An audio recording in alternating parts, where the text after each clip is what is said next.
I opened my eyes at 5:30 in the morning, as usual, even though my alarm clock hadn't rung in 3 years.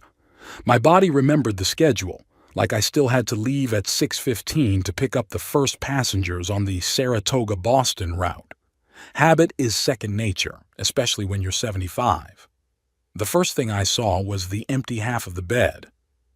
Edith has been gone for 3 years, but I still wake up and expect for a moment to see her there, with a book or just sleeping, with her gray hair spread across the pillow. They say it gets easier with time. "Good morning, old boy," I said aloud, addressing the void, and rose slowly. My house, a small one-story cottage on the outskirts of Saratoga, was immersed in the pre-dawn silence. I walked to the kitchen, put the kettle on, and glanced at the calendar. Sunday, the day of the visit to Selma and Randall's. I used to look forward to these days, but now everything was different. Dawn was beginning to glimmer outside the window, illuminating my small but well-tended garden. Edith loved flowers. After she died, I kept tending the beds, as if she might come back to see if I had neglected her favorite roses and hydrangeas. Looking at the flowers, I remembered our last conversation about Selma. "Hugh, you must be firmer with them," Edith had said then, already weakened by illness. "Especially with Randall. He's a good man, but if you let him, he'll sit on your neck." I waved him off. What was wrong with helping my daughter and son-in-law? At the time, their requests seemed perfectly reasonable. Give Selma a ride to work when their car was in for repairs. Keeping an eye on the house while they went on vacation to Lake George. Minor repairs I could do thanks to the skills I'd acquired from years of maintaining my bus. The kettle whistled, snapping me out of my memories. I made tea, strong tea, just the way Edith liked it, and sat at the table, looking at the picture on the wall. Edith and I on our golden wedding day, a year before she died. She was smiling, but her eyes were already tired. The disease was beginning to show. "You were right, old girl," I murmured, raising my cup in a kind of toast. "As always." After Edith died, things began to change gradually, almost imperceptibly. First, Randall started calling more often, not to see how I was doing, but with requests. Their lawnmower broke down. Could I come over and mow their lawn? Of course, I said yes. Then they were in the middle of a bathroom remodel. Could I help with the removal of the old tile? Sure, why not? I was glad to feel needed, but soon the requests became more frequent. What started out as occasional help turned into regular duties. I remembered how Edith had once lambasted Randall when he'd suggested that I fix their fence at the same time, while I helped install a new air conditioner. "Randall," she said in that special tone of voice I called steel velvet, "my husband is helping you with the air conditioner because he has experience with it. But he's not your handyman. If you need your fence repaired, hire someone or do it yourself." Randall smiled then and said he was just kidding. But I saw something flash in his eyes. Displeasure? Irritation? I realized now what it was. I finished my tea and looked at the clock. 7 o'clock in the morning. Selma still had 5 hours until lunch. I decided to spend that time on myself reading the book I'd started a week ago, but hadn't gotten past the 3rd chapter. Constant requests for help left no time for reading. The book, a biography of Lewis and Clark, was on the bedside table. I settled into a chair by the window where the light was best. My eyesight isn't what it used to be, but I stubbornly refuse to give up the glasses Selma bought me last Christmas. They don't fit me. They put pressure on the bridge of my nose and distort my peripheral vision, which is unforgivable for a driver with 50 years of experience, even if he's not driving a bus anymore. I'd only read a few pages when the phone rang. Selma. "Daddy? Can't you get here early? Randall wants to show you something in the garage before it starts raining." I looked out the window. The sky was clear without a hint of rain. "Selma, the forecast says a sunny day."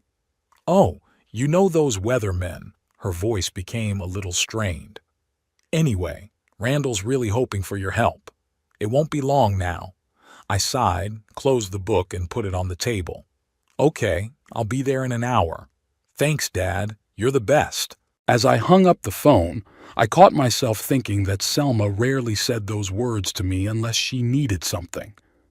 I took my time getting dressed, thinking about what Randall might show me in the garage. Probably another breakdown he wants me to fix. Probably his old Ford that's been acting up for months. Randall makes good money as an accountant for a construction company, but for some reason he prefers not to spend money on repairs if he can use me. Before I left, I glanced at Edith's picture on the dresser.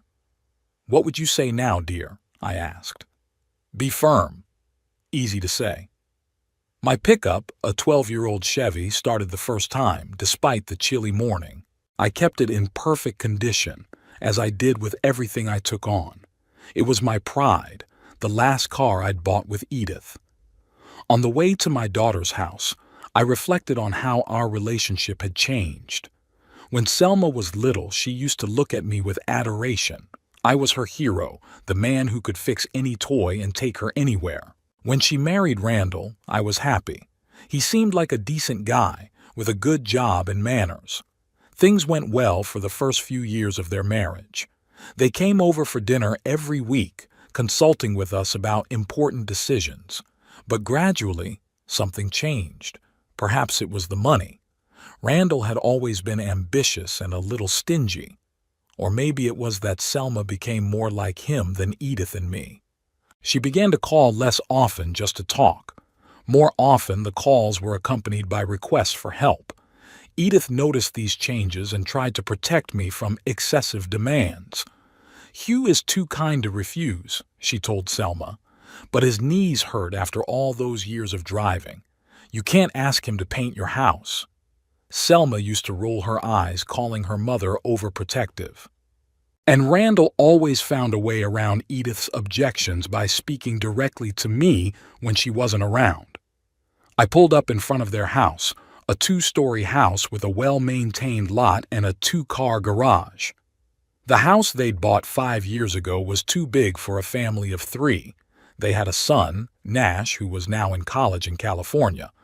But Randall had insisted. Status was important to him. Randall was already waiting for me at the open garage door, with a smile that didn't reach his eyes. "Hugh, glad you could get here early." I nodded, climbing out of the pickup. My knees were really sore after years of being a driver, but I tried not to show it. "What's wrong, Randall?" "You see, I've got a problem with the Ford," he pointed to his other car in the garage. "Won't start. I thought maybe you could take a look at it. You have a lot of experience with engines." I went over to the car. The Ford was in decent condition, but clearly in need of professional service. "Randall, I drove buses, but I didn't fix them.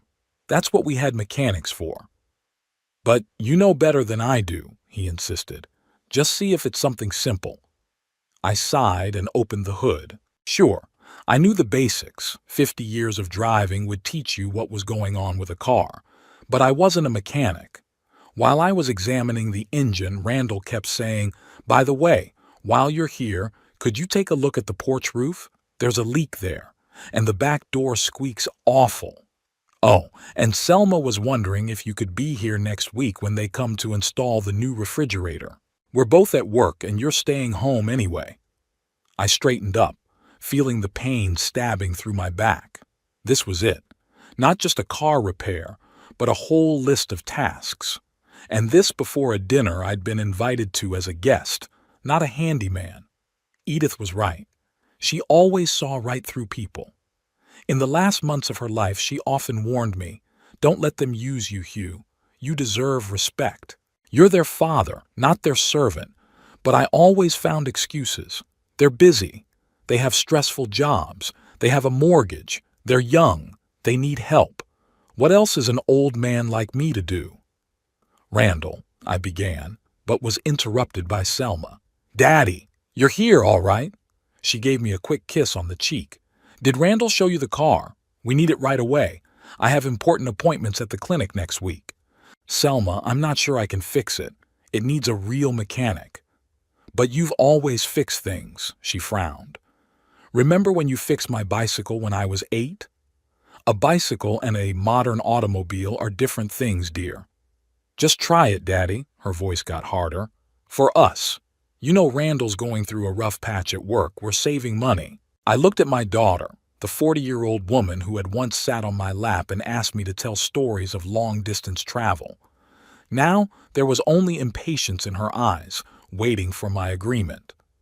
All right, I'll see what I can do, I gave in, but I can't promise that I'll be able to fix it. That's good. Selma brightened up. Now let's go inside. I'm just getting dinner ready. By the way, I was wondering if you could help with the general cleaning next weekend. Randall's busy with his reports and I can't do it alone. I followed her into the house in silence, thinking that if Edith were alive, she wouldn't have let it get this far. She would have protected me like she always did. Or maybe she would have given me the strength to protect myself. Over lunch, the conversation invariably returned to the fact that they needed my help. Randall talked about his plans to renovate the property, clearly hinting that he was counting on my free labor. Selma was discussing her friend's upcoming visit from New York, for which she needed to get the house in perfect condition. "How are you doing, Daddy?" Selma finally asked me, as if she had remembered her decorum.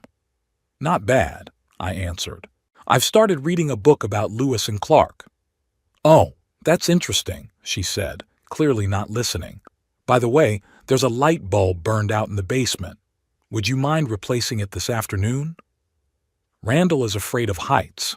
I looked at my son-in-law, a healthy 45-year-old man who was afraid of heights, but not afraid to ask his 75-year-old father-in-law to climb a stepladder. At that moment, I could almost hear Edith's voice. "Say no to them, Hugh. For once in your life, say no." But I didn't. I nodded and continued eating, feeling each bite stick in my throat. I didn't say no today. But looking at Randall's smug face and the detached look on my daughter's face, I thought I might have to do it soon. For my own sake. For the memory of Edith, who always wanted me to be stronger. After lunch, I changed a light bulb in the basement, looked at the porch roof, oiled the hinges of the back door, and fiddled with the Ford for another 2 hours, but still couldn't get it started. When I finally got ready to leave, it was nearly 7 o'clock in the evening. Selma shoved the next week's to-do list into my hands as if I were not her father, but a hired hand. "Thanks, Dad. I don't know what we'd do without you," she said. But there was no real gratitude in her voice. On the way home, I thought about how I'd gradually gone from father and father-in-law to free laborer, and that Edith, who'd seen it from the beginning, was right, always right. The rattling sound of the phone woke me up at 6 on a Tuesday morning. I struggled to reach the receiver, wondering who could be calling so early. "Dad, are you asleep?"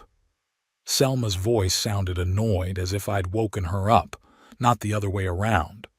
"Not anymore," I answered, stifling a yawn. "Something wrong?" The Ford still wouldn't start. Randall has to be in an important meeting at 9, and my car's in the shop until tonight. "Could you come and drive him?" I glanced at my watch. Selma's house was about 20 minutes away, which meant I had to leave in half an hour at the most.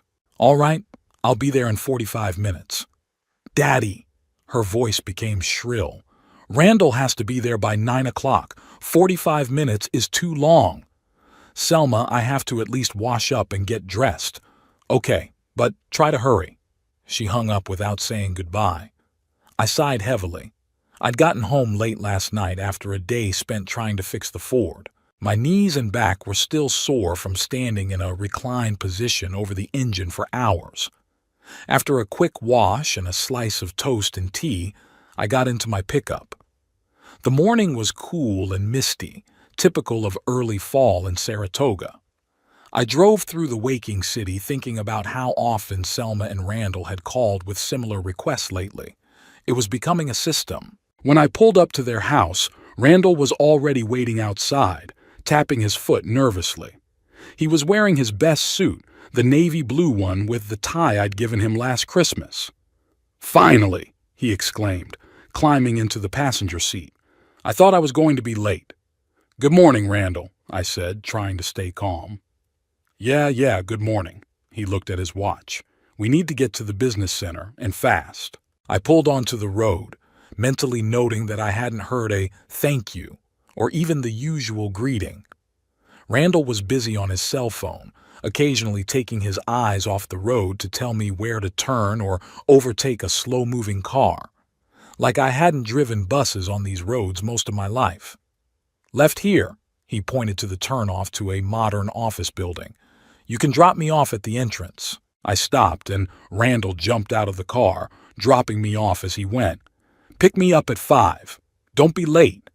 The door slammed shut, and he disappeared into the building without looking back.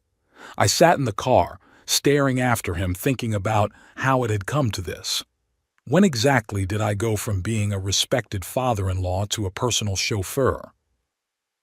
On my way home, I stopped at a small cafe to have a proper breakfast, a cup of strong coffee and an omelet. At a nearby table sat a gray-haired man about my age reading a newspaper. He caught my eye and nodded. "Good morning," he said. "You don't look like you've had the best start to the day." I smiled, surprised by his observation. "That noticeable?" "I've been a railroad conductor for 30 years," he replied. "I learned to read people. Parker Hicks," he held out his hand. "Hugh Aldridge," I shook his hand. "Retired bus driver." "Ah, a fellow transportation worker." Parker laughed. "You live here in Saratoga?" "Yeah, on Wildwood Drive." "You do?" "I just moved to the same street, 42, so we're neighbors. We got a talking." Parker turned out to be a widower like me, moving to Saratoga to be closer to his daughter. But unlike my situation, his daughter insisted on moving to help him, not the other way around. "Lisa calls every day and asks if I need help," Parker said with warmth in his voice. "Sometimes it's even annoying, but I appreciate her concern." I nodded, feeling a prick of envy. When was the last time Selma called just to see how I was doing? I don't remember. "Do you have kids too?" Parker asked. "A daughter," I answered. "Selma. She lives here with her husband." "Do you see them often?" "Too often," I blurted out, and I regretted it. "I mean, yeah, we talk a lot." Parker looked at me carefully.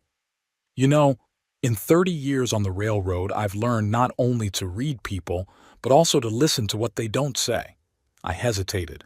Complaining about my own daughter to a stranger seemed wrong, but there was something about Parker's open face that made me want to be frank. "Let's just say," I said at last, "they're very counting on my help."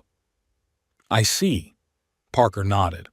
"And how often do you play the role of chauffeur at 6 o'clock in the morning?" I raised my eyebrows in surprise, and he grinned. I recognized the look on the face of a man who's been dragged out of bed early. "Plus, your pickup truck is in the parking lot. Engine still warm. You'd look good as a detective," I smiled involuntarily. "Yeah, I drove my brother-in-law to work. His car broke down. And he couldn't call a cab." The question caught me off guard with its simplicity. Really, why didn't Randall call a cab or ask a coworker for a ride? "Probably figured I'd be cheaper," I muttered. Parker shook his head.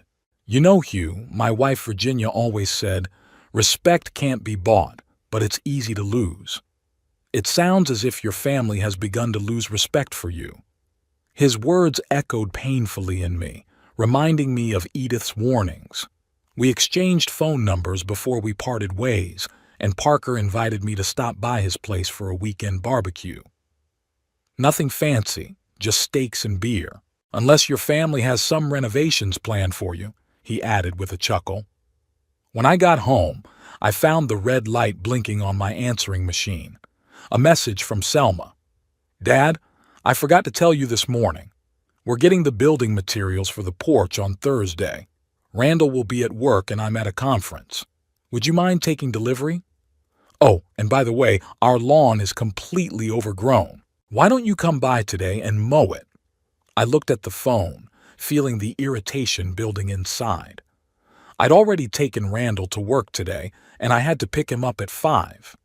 Now I had to mow the lawn? And taking deliveries on Thursday like I don't have my own business? I dialed Selma's number, but it went to voicemail. She was at work and probably couldn't answer. Selma, it's Dad. I'll pick Randall up at 5 like we agreed, but I can't do your lawn today. I have, other plans. I paused, surprised at my own boldness. I'll call you back about Thursday. I hung up, feeling a strange mixture of guilt and relief. It was the first time in a long time I'd turned my daughter down. Edith would be proud. To distract myself, I decided to tackle my garden. Edith's flowers needed tending and the hedges needed trimming. Working outdoors always helped me think. I was just finishing the hedge when I heard a voice. Well done. I see we have a love of order in common. When I turned around, I saw Parker standing by the fence with 2 bottles of beer in his hands.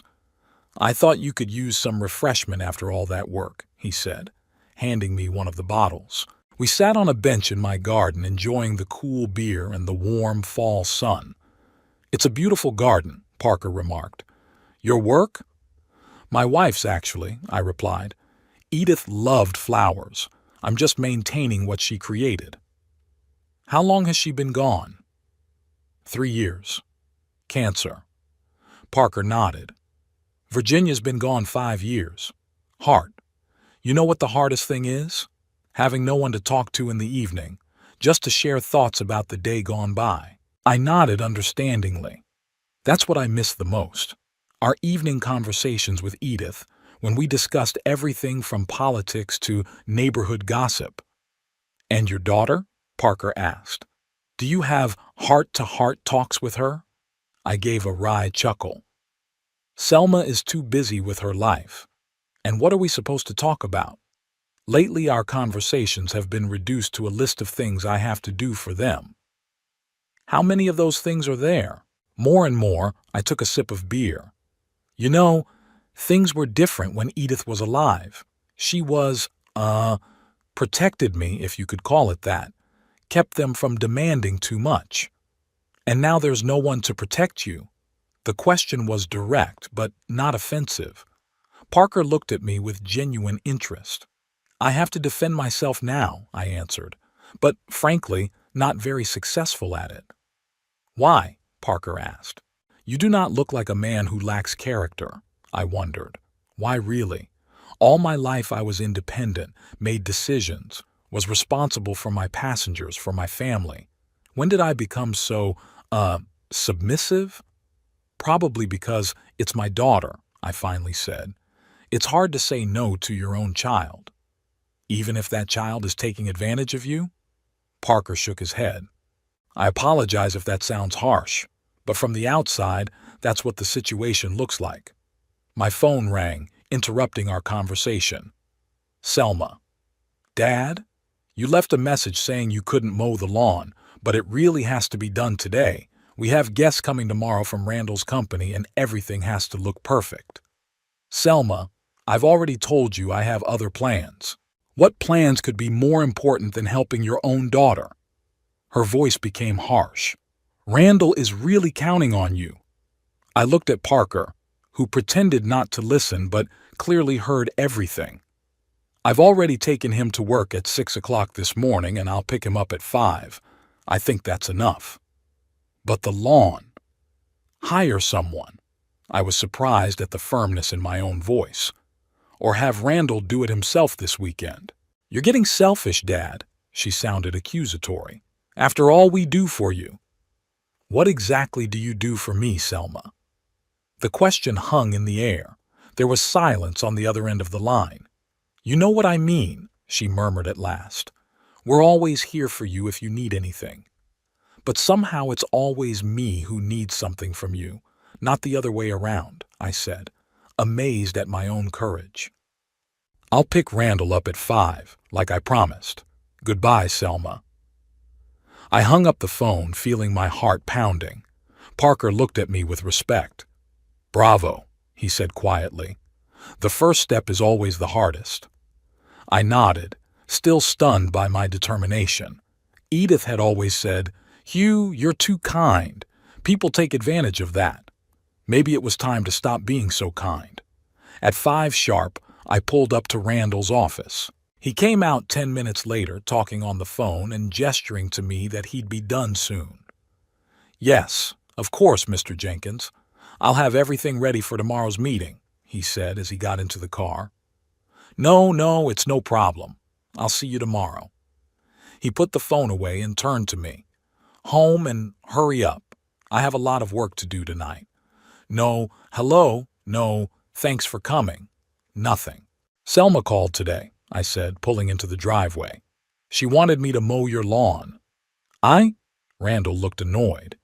"You know the company's coming over tomorrow. I need to make a good impression." I said no, I said calmly. "What?" He turned to me, clearly shocked. "Why?" "Because I had other plans. And I'm not your gardener, Randall." "But we're family," he exclaimed. "Family helps each other." "That's right," I agreed. "But it has to be mutual. And lately, I don't see you and Selma helping me. But I do see a long list of things I have to do for you." Randall squirmed uncomfortably in his seat. "Well, you're retired. You got plenty of free time. We have jobs, responsibilities." "I got a life too, Randall. I don't sit at home waiting for you to call me with another favor." The rest of the drive was spent in tense silence. When we pulled up to their house, Randall jumped out of the car, tossing it over his shoulder. "So you're not going to help us? Fine. We'll see how you do when you need our help." He slammed the door and disappeared into the house. I sat there looking after him, thinking about the last time I had really needed their help and whether I had gotten it. When I got home, I found a small box on my doorstep, a note from Parker. "Stopped by, but you weren't here. Leaving homemade apple pie, Virginia's recipe. Drop by tomorrow for tea." I smiled, bringing the pie into the house. It's strange how quickly new friendships appear when you start letting go of old connections. In the evening, sitting in Edith's chair with a slice of pie and a cup of tea, I reflected on our conversation with Parker and what he had said about self-respect. Edith had often said similar things in the last months of her life. "Don't let them use you, Hugh," she used to say. "You deserve respect, even from your own children, especially from your own children." I glanced at her picture on the mantelpiece. "You know, darling," I said quietly, "I think I'm finally beginning to understand what you meant. Thursday was unusually chilly for the beginning of fall.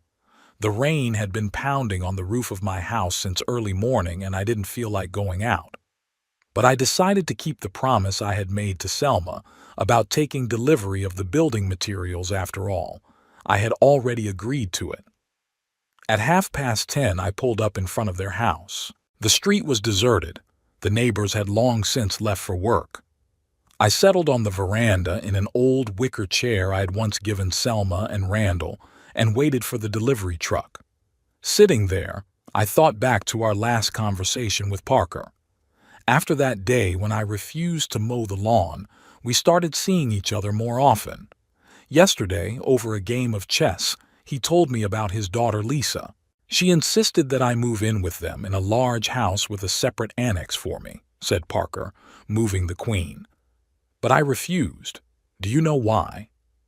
I shook my head, contemplating my next move. "Because independence is the last thing we have left at our age, Hugh.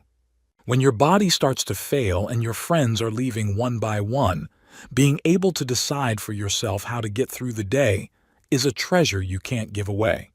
His words stuck in my head, reminding me of the way Selma and Randall had gradually stripped me of that very thing: independence, freedom of choice, the ability to decide how to spend my days. The sound of a truck pulling up brought me back to reality.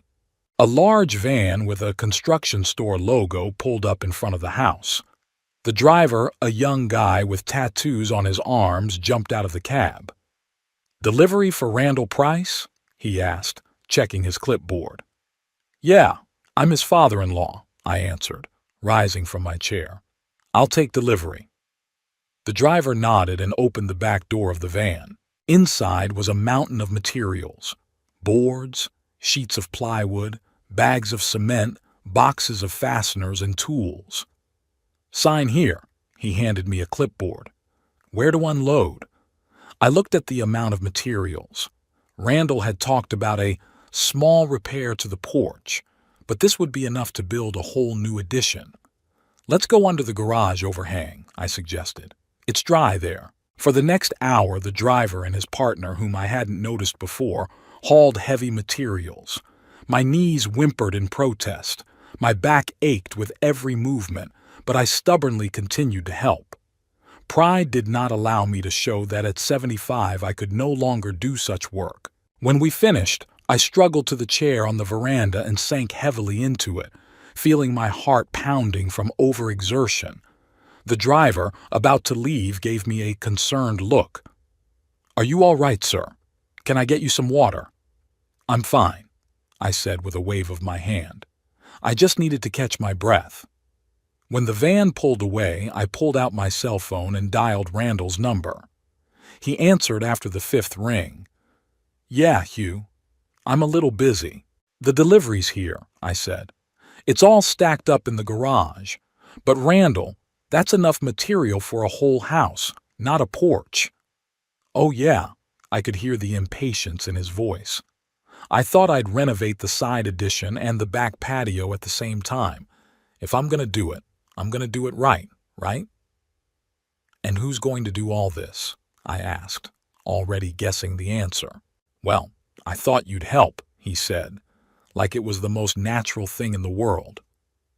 "You have a lot of free time on your hands, and I can only do it on the weekends, and not always." I took a deep breath, trying to fight the irritation that was building. "Randall, that's a lot of work. Not for one person, especially not someone my age." "Come on, Hugh." His tone turned slightly dismissive. "You're in great shape for your age, and who else would I trust with a job like this? It's for the family." I didn't answer, and he went on, taking my silence for agreement. "By the way, my Ford's still standing. The mechanic wants $800 for repairs. It's a ripoff. I thought maybe you'd take another look, with your experience." "Randall, I told you before, I'm not a mechanic. I was a driver." Yes, I remember," he interrupted. "But still, $800, that's crazy. Look, I gotta run to my meeting. I'll see you tonight, okay? Selma's making your favorite casserole." He disconnected before I could tell him I wasn't coming over tonight. I sat on the veranda of their house, looking out at the rain and feeling the determination growing inside. Something had to change. This can't go on like this. I got home around noon, soaked and tired. After changing into dry clothes, I called Parker and told him what had happened. "Come over to my place," he suggested. "I'll make you a good coffee, and we'll discuss your situation." 20 minutes later, I was already sitting in Parker's kitchen, warming my hands on a cup of strong coffee. "So," he said, taking a seat across from me, "they want you to single-handedly build them an addition, fix up their car, and, I assume, continue to be their personal chauffeur." I nodded, feeling how ridiculous that sounded when said out loud. "And all for free, of course," Parker added, shaking his head. "Hugh, do you realize they're just using you?" "I do," I admitted. "But this is my daughter, my only child." "So?" Parker leaned forward. "That doesn't give her the right to treat you like free labor. You're her father, not her servant." Parker's words echoed in my head, echoing what Edith had said. "You're their father, not their servant." It was as if she was speaking to me through him. "What am I to do?" I asked quietly. "Speak to them plainly," Parker answered without hesitation.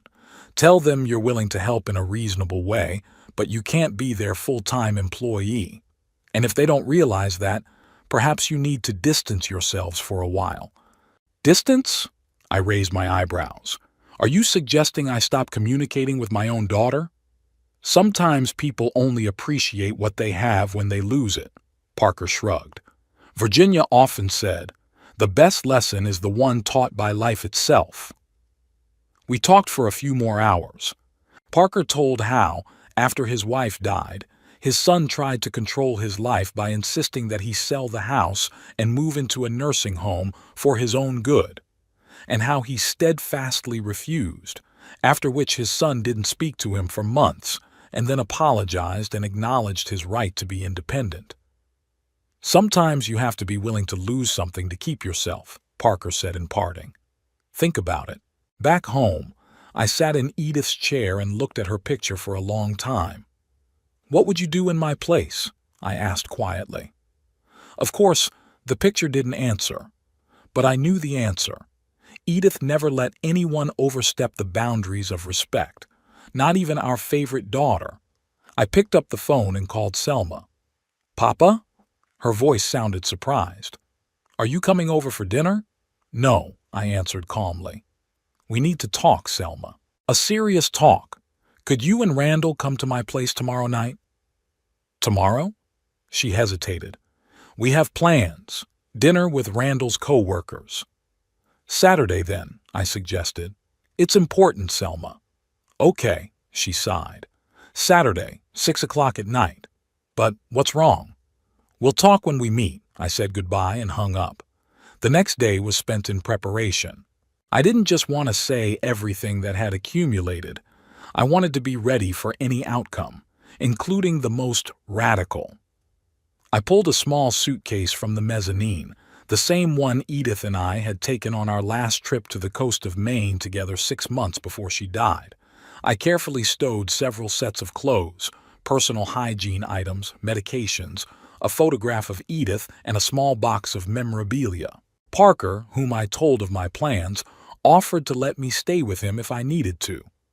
"My door is always open to you, old boy," he said. "And you know what? I've been meaning to go fishing in Maine for a long time.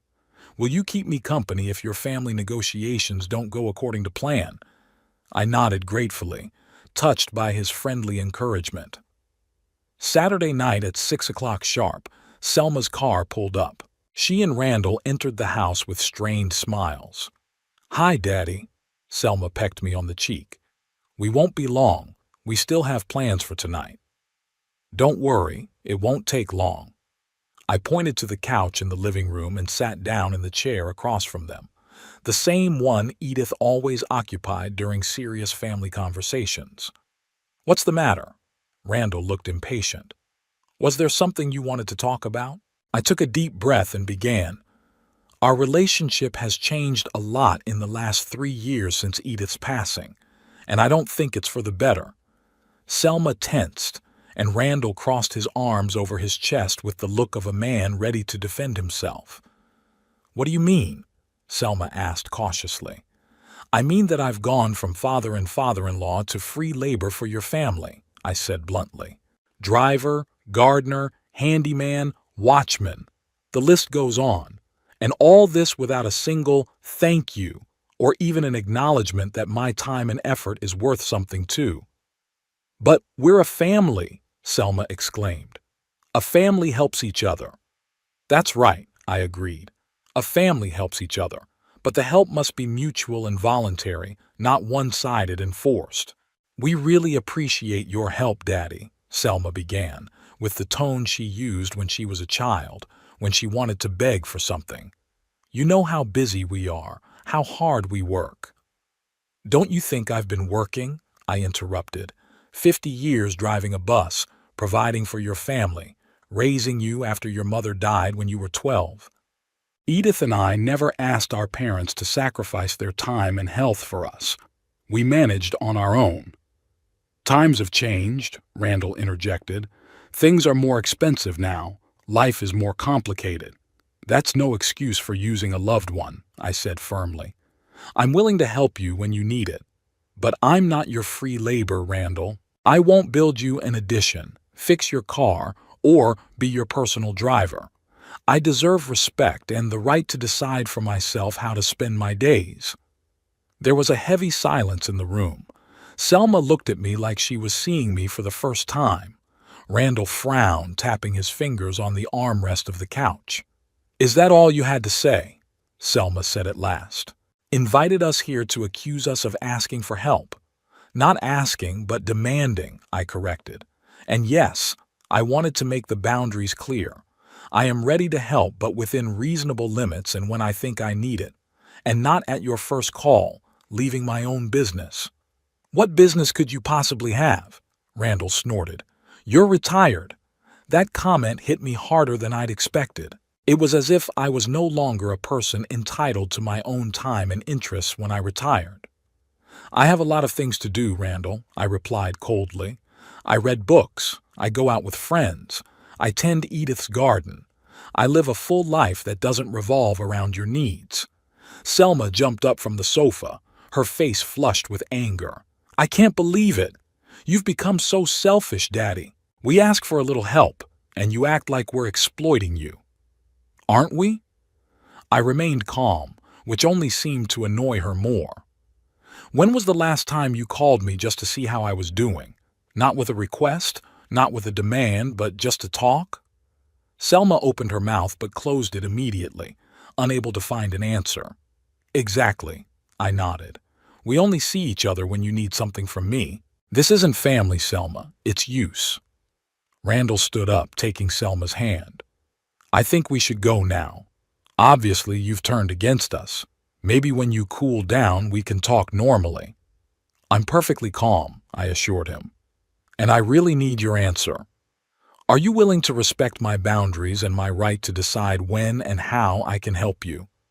Selma snatched her hand from Randall's and turned to me. You know what, Daddy? You're putting us in a terrible position. We were counting on your help with the repairs, with the car. What are we supposed to do now? The same thing all other people do, I answered. Hire professionals or do it ourselves. That takes money. Randall was indignant. Which we don't have right now. Then maybe you should put it off until a better time, I suggested. What would you do if you weren't counting on the free labor of an old man? Randall's face contorted with anger. If you don't want to help your family, maybe we shouldn't be in contact at all, he blurted out. Randall, Selma exclaimed, but there was no real protest in her voice. No, really, Randall continued. If he doesn't want to be a part of the family, to help us when we need it, then why have a relationship at all? I looked at my daughter, expecting her to rise to my defense, to say something against those cruel words. But she remained silent, staring at the floor. Do you agree with him, Selma? I asked quietly. She raised her eyes, full of tears, but not from sympathy for me, but from resentment. I don't know what's happened to you, Papa. You've changed. You've become cold, distant.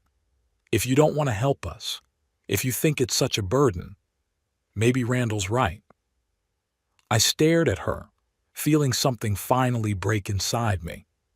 This was my girl, the one I'd raised alone after her mother died, the one I'd read bedtime stories to, the one whose broken knees I'd healed, the one whose tears I'd wiped away.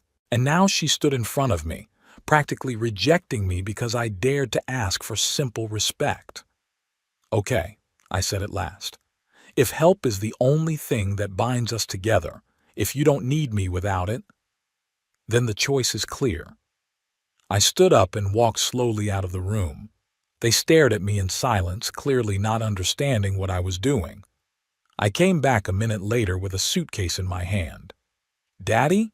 Selma looked confused. What are you doing? Choosing myself, I answered calmly. For the first time in a long time. I smiled, not bitterly, not wickedly, but with a new sense of release.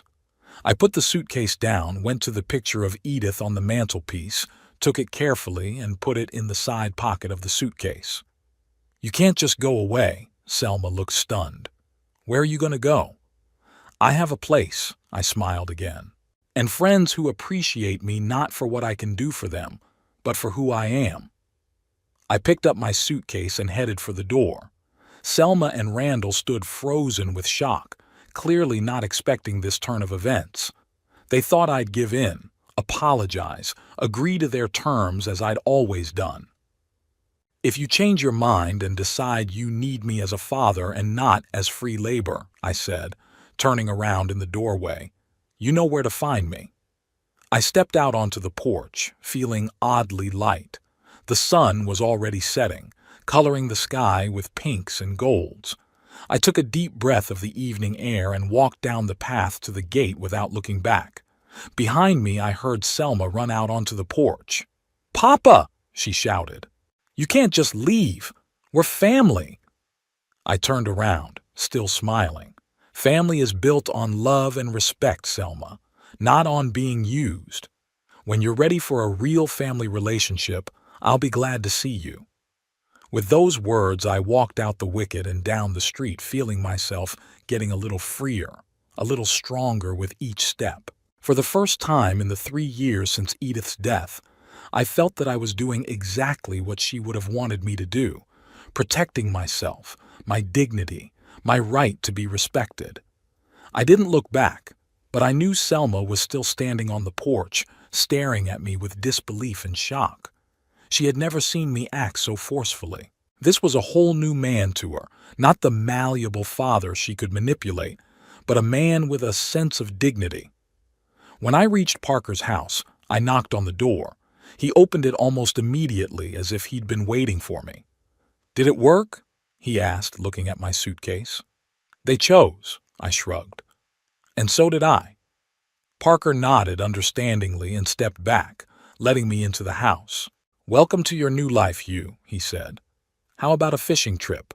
Maine is beautiful this time of year." I set my suitcase down, and for the first time in a long time I felt like I could breathe fully. "You know," I said, "that sounds wonderful." Sunday morning greeted me with an unfamiliar ceiling and sounds that weren't in my house.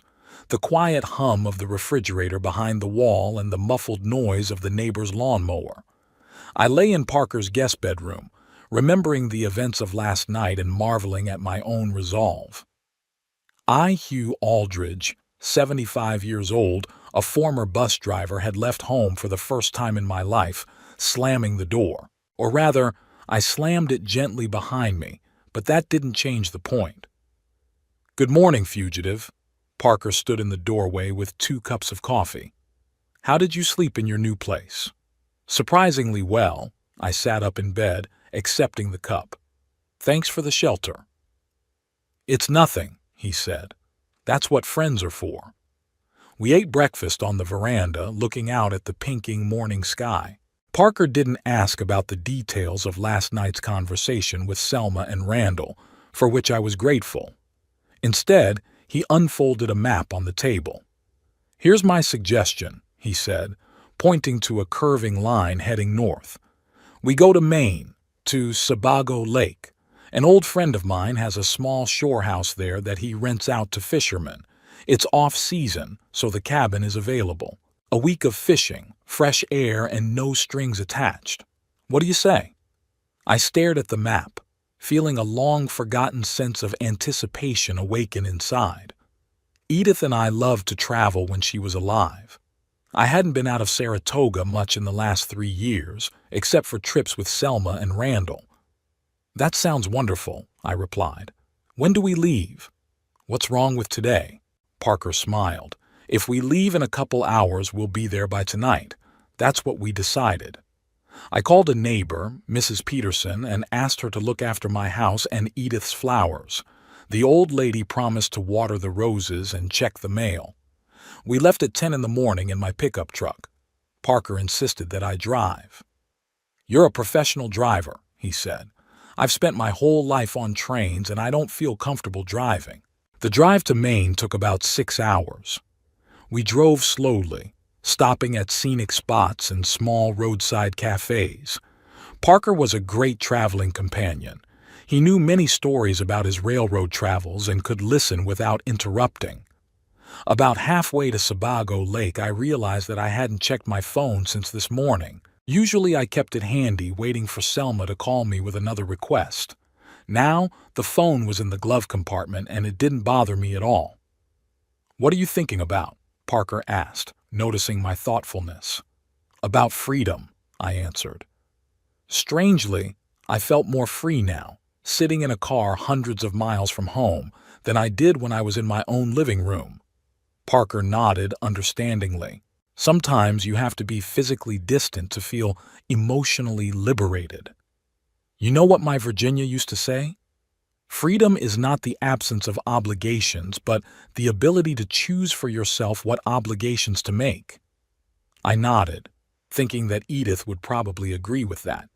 She'd always told me that you had to know how to say no, even to people close to you if their requests were out of line.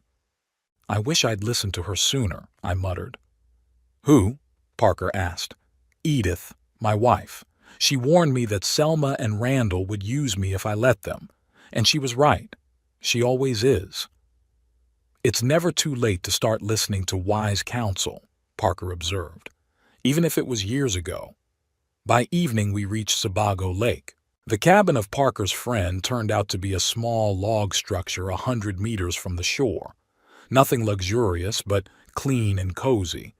2 bedrooms, a living room with a fireplace, a kitchen with basic amenities, and a covered veranda overlooking the lake. Walter's house, Parker introduced as we unloaded our stuff. Walter Kinney, my college classmate. He spends his summers here and goes to Florida for the winter. Typical snow migrant, he grinned. We settled in, unpacked the groceries we'd bought along the way, and settled on the porch with beers, watching the sun set behind the lake, coloring the water golden and scarlet. Here's to new beginnings. Parker lifted the bottle. To new beginnings, I echoed, clinking glasses with his. We sat in silence, broken only by the splash of the waves and the distant cry of seagulls. For the first time in a long time, I felt peaceful. Monday morning greeted us with mist over the lake and a chill. After breakfast, Parker retrieved 2 rods and a box of fishing tackle from the pantry. How long have you been fishing? He asked, holding out one of the rods to me. About 20 years ago, I guess, I admitted. Edith wasn't much of a fisherman, and after she died, I didn't have time for it. It's okay. It's like riding a bike. It's a skill you don't forget, Parker encouraged me. We walked down to a small dock where a simple wooden boat was tied up. Walter's gift to all the guests, Parker explained as he helped me into the boat. No motor, but it's good for fishing in a quiet cove. He pushed the oar off the dock, and the boat glided smoothly across the mirror-like surface of the lake. The fog gradually cleared, revealing a magnificent view of the surrounding hills covered with golden-red fall forest. We cast our fishing rods and waited. The silence was special, not oppressive, like loneliness, but calm and comfortable, as it can be only between old friends who do not need to fill every pause with words. Look, you've got a bite, Parker suddenly exclaimed. I yanked the rod, feeling resistance at the other end of the line. After a short struggle, I pulled out a decent-sized bass. Nice catch, Parker approved. Sounds like you've got talent. We spent the entire morning on the lake, catching enough fish for a good dinner. When the sun was high, we returned to shore. There we were met by a man about our age sitting on a bench by the dock with his own fishing rod. I see you had a good fishing trip, he greeted us. I'm Bennett Clark, Walter's neighbor, he said, extending his hand. Parker Hicks, my friend said, shaking his hand. And this is Hugh Aldridge. Are you a guest of Walter's? Bennett asked. He'd mentioned someone was coming. How long have you been fishing on the Sebago?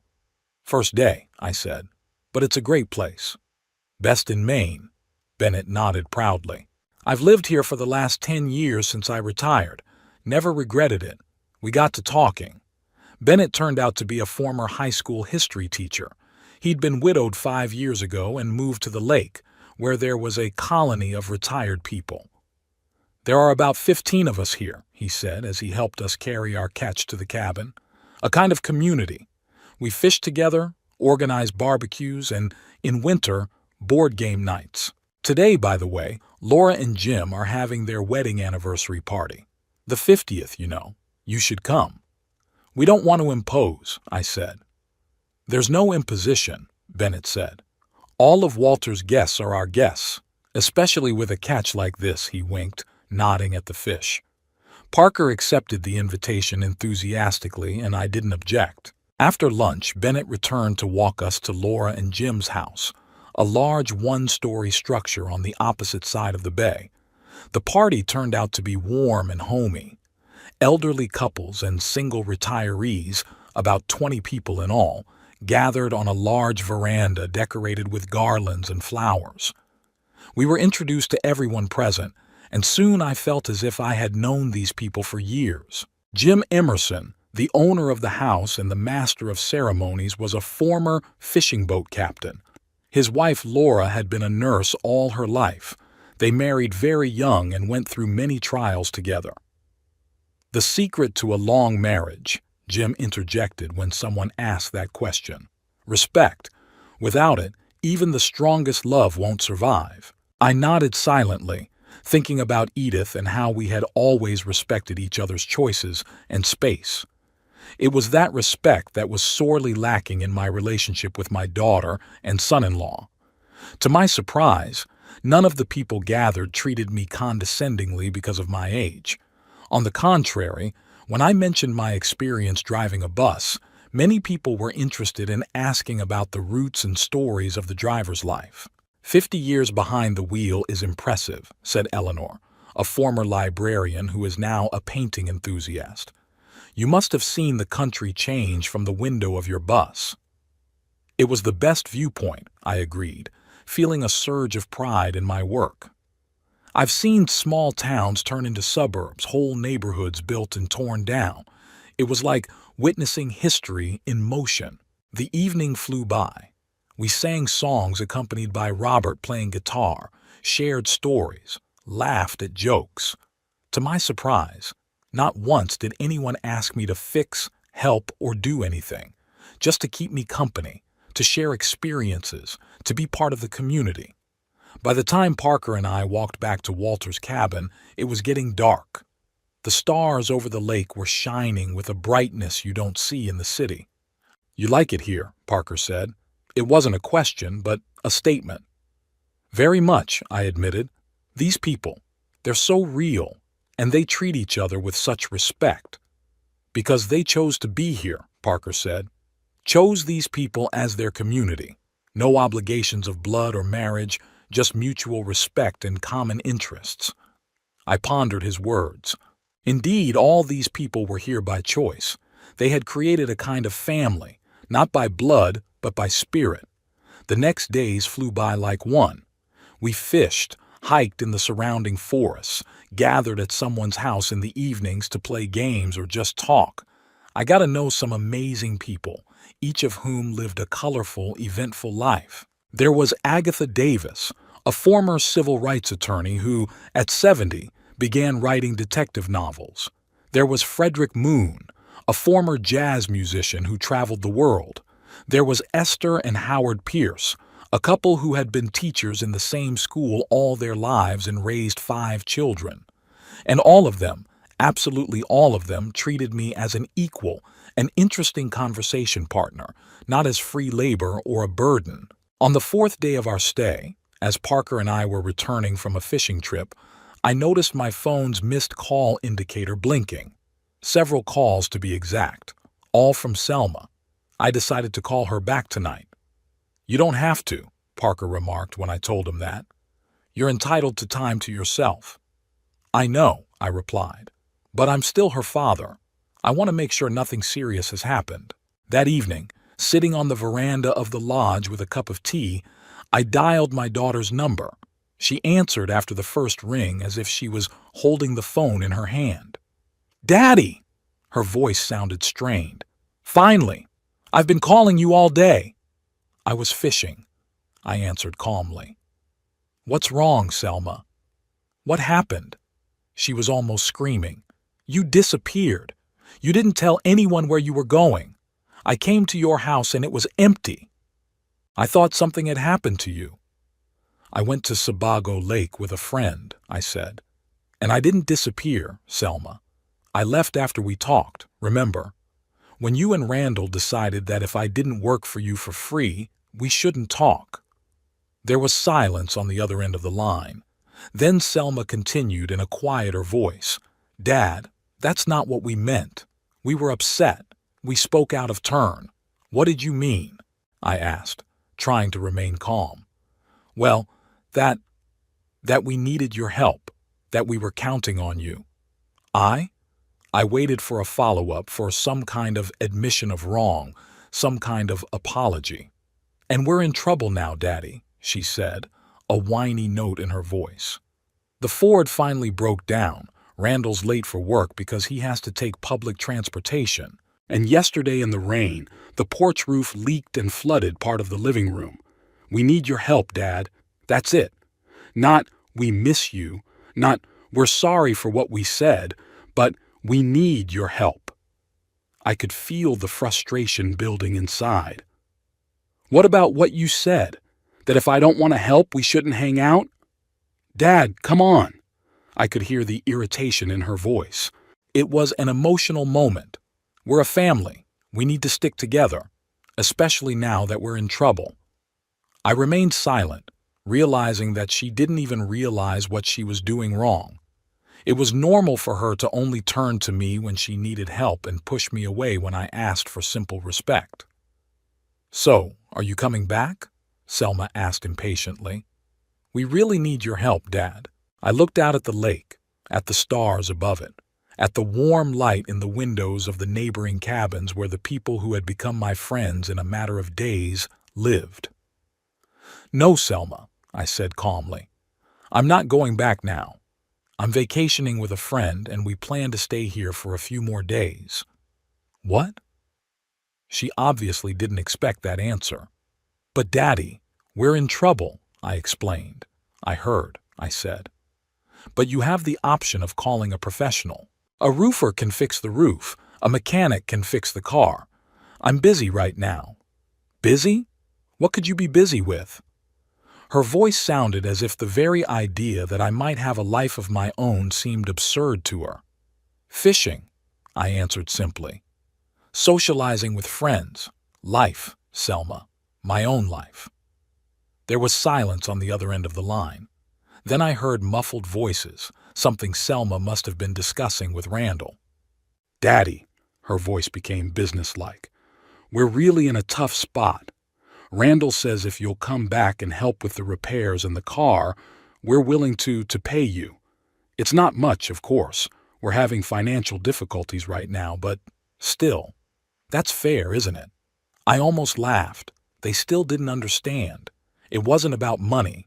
It was about respect, about recognizing my right to my own life, to choose. "Tell Randall I don't need his money," I replied. "I'll be back in Saratoga in a few days. And if you want to talk, really talk, not just ask me to do something, I'll be glad to see you. In the meantime, enjoy each other's company and learn to solve problems on your own." I said goodbye softly but firmly and hung up, ignoring her indignant exclamations. It was hard on my heart after all. This was my daughter, and I loved her no matter what. But I knew I was doing the right thing. For her, for myself, for our future as a family. If there ever was one. Parker came out on the veranda with 2 glasses of whiskey. "From the look on your face, that was a tough conversation," he said, handing me a glass. "Not easy," I agreed, taking a sip. The warmth of the drink spread through my body, easing the bitterness of the conversation a little. She hadn't called because she was worried about me, but because they needed help with the house and car. Parker shook his head. "And you said no?" "Yeah," I stared at the dark surface of the lake with the stars reflecting in it. "You know what the funny thing is? Edith saw all this coming. She told me that you have to know how to say no, or people will take your kindness for granted." "She was a wise woman," Parker nodded. "Very," I smiled, remembering my wife. "I wish I'd listened to her sooner. Maybe things would have turned out differently then." "It's never too late to start listening to wise counsel," Parker repeated a phrase he'd said at the beginning of our journey, even if it was years ago. I nodded, looking up at the stars and thinking that perhaps only now, at 75, was I beginning to truly understand what it meant to respect myself and demand respect from others. And that, contrary to everything Selma said, it's not selfishness. It's just healthy boundaries which are necessary in any relationship, even between parents and children. To new beginnings, I raised my glass, repeating our first toast on this lake. To new beginnings, Parker said. And here's to wisdom, which comes when it wants to. We sat on the veranda for a long time, talking about life, about our wives, about trips we'd like to take. At one point, we were joined by Bennett and Agatha, who were returning from an evening walk. The conversation continued, filled with laughter and stories. And I thought about how strangely life works. Sometimes you have to lose something familiar to find something much more valuable. Sometimes you have to walk away to realize who you really are. The week at Sebago Lake flew by. Each day was filled with simple pleasures. Fishing at dawn when the fog still lingered over the water, long walks in the fall forest with leaves rustling underfoot, evenings with new friends playing board games or just talking by the fireplace. I felt my shoulders broadening every day, as if I were shedding the invisible weight I had been carrying for the past 3 years. Twice during that time Selma called, but I didn't pick up. Not out of petty revenge, just didn't want to interrupt the rare moments of peace and joy I'd finally found. She left messages, first annoyed, then begging, but they all boiled down to one thing. They needed my help, and as soon as possible. On the last night of our stay, the local retirement community threw a farewell dinner for Parker and me. The table was set right on the pier, setting up kerosene lamps that created a warm, cozy light. Jim Emerson prepared his specialty, salmon baked with herbs picked from the local woods. Agatha brought homemade bread, and Bennett brought bottles of his own apple cider. To new friends, Jim proclaimed, raising his glass, which I hope will soon become old friends. Everyone laughed and raised their glasses. I looked at those faces, glowing with sincere kindness and joy, and thought about how quickly they had accepted me into their circle. No conditions, no expectations, just because they enjoyed my company and I enjoyed theirs. "You should come back in the spring," Eleanor said as she put more salad on my plate. "It's paradise when the apple trees are in bloom." "I will," I promised, and it was a sincere promise. After dinner, when most of the guests had gone, Parker, Bennett, Agatha and I sat around a small fire on the beach. The conversation turned to family, children, and grandchildren, the joys and challenges of intergenerational relationships. My son Nathan has only recently realized that I am not just his mother, but a separate person with my own interests and desires, Agatha said, looking thoughtfully at the fire. It took him 42 years and my flat refusal to babysit his children every weekend to realize that. "And how did he take the refusal?" I asked, thinking about my situation. "Oh, it was a whole drama," she grinned. "Accusations of selfishness, reminders of how much he'd done for me, the standard stuff. But I stood my ground.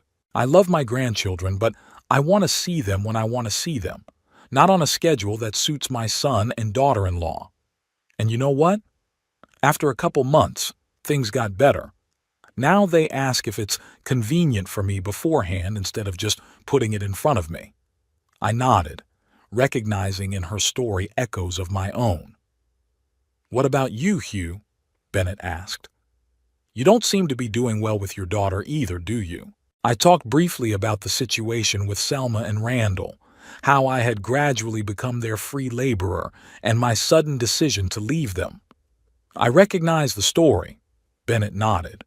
"My daughter never asked me to do anything around the house, but she expected me to babysit my grandchildren every time they wanted to go out.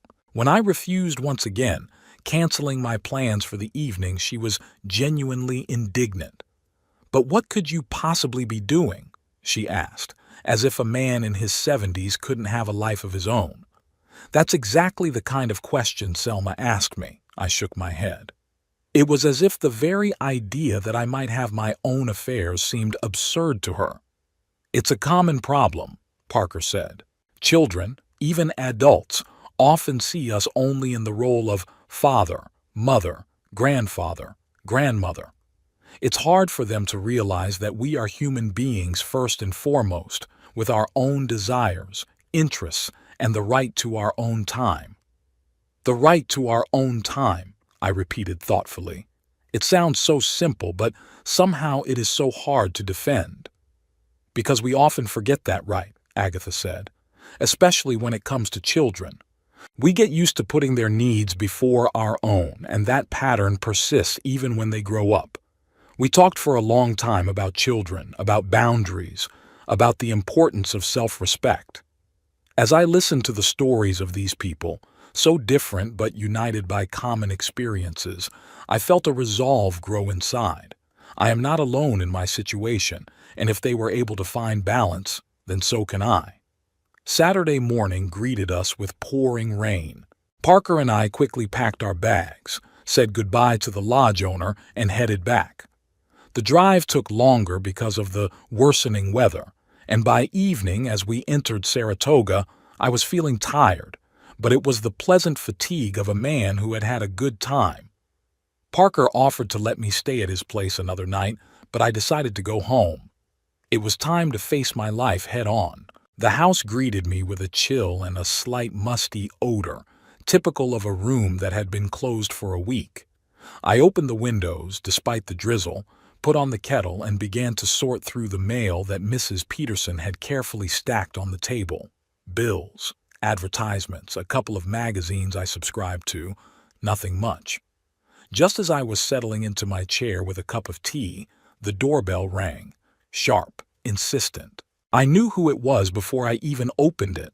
Selma stood on the doorstep, drenched from the rain, with disheveled hair and red eyes. She looked as if she hadn't slept for several nights. "Daddy!" she exclaimed and hugged me with a rush. "You're back at last!"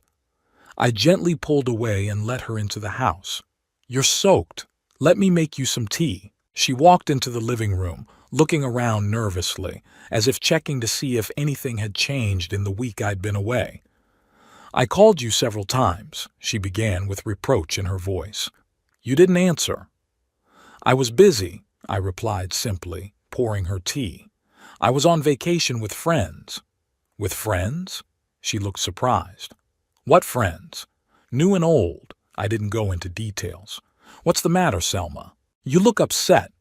She took a sip of tea and set the cup down so sharply that some of the contents spilled out onto the saucer. "What's wrong? You're asking what happened." Her voice trembled. "You disappeared for a week. You didn't answer your phone, and we're falling apart." "What's falling apart?" I asked calmly. "Everything." She splashed her hands. "The Ford has finally broken down.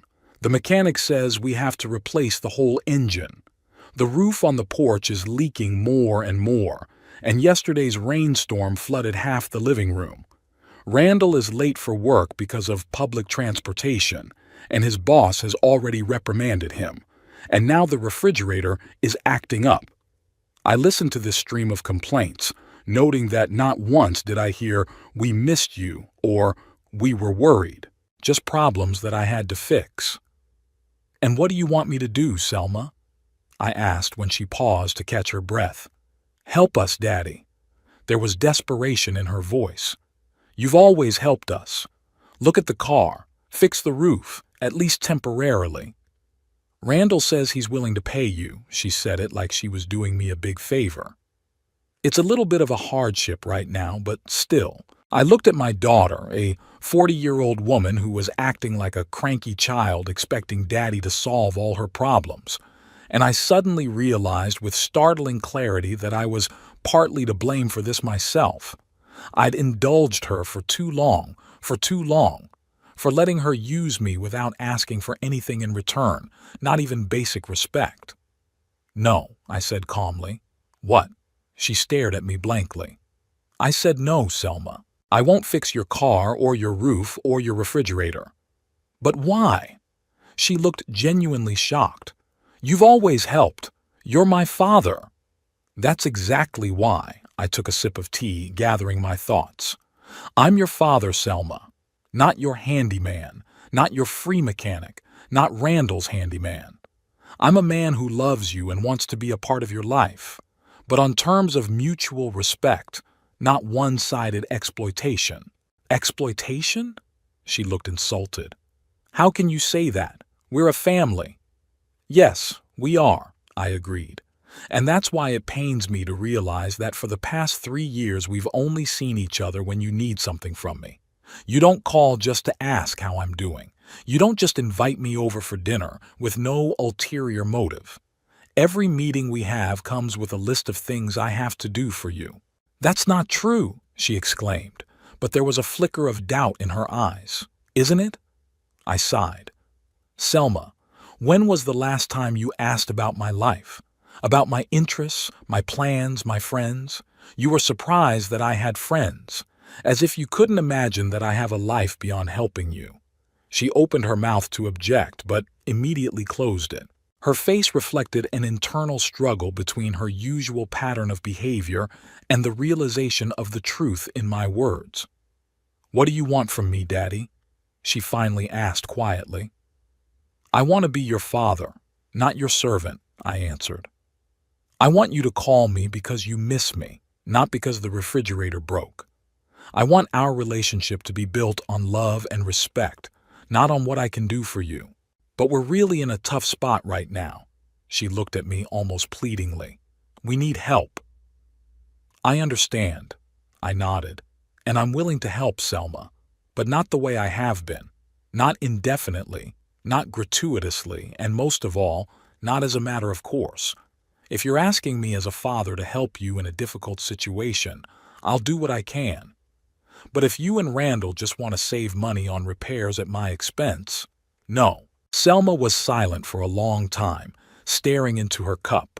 I watched her face shift between emotions, distrust, resentment, anger, and finally something resembling understanding. You've changed, Daddy, she finally said. Yes, I agreed. I have changed. I've begun to respect myself, Selma, and demand respect from others, even from my own daughter. And now what? She looked confused. Aren't you going to help us? I will, I smiled, but on my terms. If you need my help with the car, I'll see what I can do. But don't expect me to show up at the first call, dropping what I'm doing. Don't expect me to work from dawn to dusk as your personal handyman. And most importantly, don't take my help for granted. That's fair, she said slowly, as if tasting the word. And one more thing, I added. I want us to see each other sometimes, just like that. No to-do list, no ulterior motives, just a father and daughter spending time together. Tears came to her eyes. I'll try, Daddy, she said in a shaky voice. I really will. I went over and hugged her, feeling her cling to me like when she was a little girl and something scared her. In that moment, she was my little girl again. Not a grown woman who only saw me as a tool to solve her problems. I love you, Selma, I said quietly, and I always will. But love doesn't have to mean sacrificing yourself to the point of exhaustion. Edith has always understood that. It's time we understood it too. The mention of Edith made her wince. She pulled away and looked at me with moist eyes. Mom would never have let us treat you like that, she admitted with a sigh. She always protected you, even from me. She protected all of us, I corrected, from our worst selves. Now we'll have to learn to do it ourselves. Selma wiped her eyes and smiled weakly. I don't know what Randall will say. That's your business, I shrugged. But if he wants me to help you, he'll have to accept my terms. Otherwise, there are plenty of specialists who'll do anything for money. She nodded, clearly not fully convinced, but at least willing to try. It was a small step, but in the right direction. After Selma left, I sat in my chair for a long time looking at Edith's picture. The conversation had been difficult but necessary. I didn't know if Selma and Randall would really be able to change their attitude toward me, but at least now they knew my position, and I wasn't going to back down from it. The next morning I called Parker and suggested a walk to the lake in the park. It was a sunny day, despite the chill of fall. We sat on a bench by the water, fed the ducks, and talked about the past week, new friends from Sebago Lake, and plans for the future. Selma came by yesterday, I said when the topic of conversation turned to my family. How did it go? Parker looked interested but not surprised. Better than I expected, I admitted. She was in a panic over their house and car problems, demanding my immediate help. But I refused. I mean, not exactly refused. I said I would help, but on my terms, with respect for my time and effort. And she agreed? I guess she had no choice, I grinned. It was the first time she'd seen that I wasn't going to give up and go back to the way things were. Good. Parker nodded approvingly. You know, Hugh, I'm proud of you. Not everyone at our age can find the strength to change an established relationship, especially with children. Thank you, I smiled, feeling warmed by his words. You know, I used to think it was too late to change things. That at 75 you should just go with the flow and accept things as they are. But this week, it showed me that it's never too late to start respecting yourself and demanding respect from others. Exactly, Parker nodded. Age is just a number.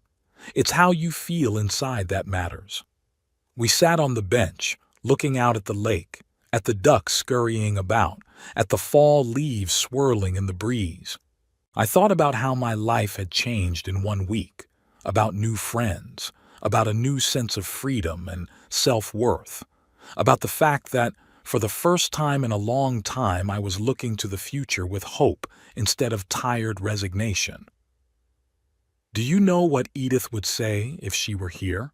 I asked, looking up at the sky where the clouds were floating leisurely. What? Parker turned to me.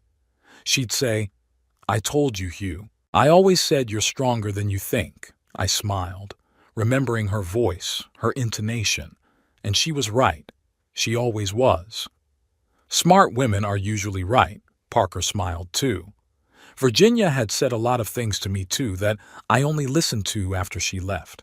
We fell silent, each of us immersed in our own memories. I suddenly thought that perhaps our wives were looking down at us now, nodding approvingly, seeing that we were finally living the life they had always wanted with dignity and self-respect.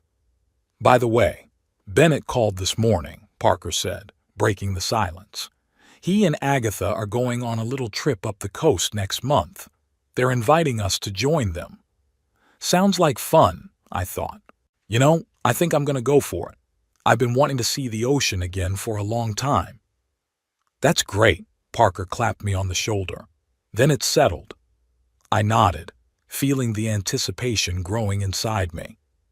For the first time in a long time, I looked forward to the future not with anxiety or apathy, but with interest. At 75, my life was not ending. It was as if it were beginning anew, on new, healthier grounds. The ducks on the shore made a fuss, sharing a piece of bread someone had thrown. Parker and I laughed as we watched the commotion. The day was beautiful, the air was fresh, and there were many new roads and opportunities ahead. I thought of Selma, of our conversation yesterday. Maybe she really will be able to change. Maybe we could build a new, healthier relationship based on mutual respect rather than one-sided exploitation. Or maybe we won't. But either way, I was no longer going to sacrifice my dignity for the illusion of a family relationship. To new beginnings, I said, raising an imaginary glass. To new beginnings, Parker said. And here's to never being too late to start respecting yourself. I smiled, looking out at the lake and thinking that Edith would be pleased. She'd always wanted me to be strong, to not let anyone, not even our daughter, rob me of my dignity. And even though it took 75 years and a week on a lake in Maine to do it, better late than never. Sometimes you have to walk away to find yourself. Sometimes you have to lose something familiar to find something much more valuable. And sometimes what seems like the end is actually the beginning of something new and wonderful.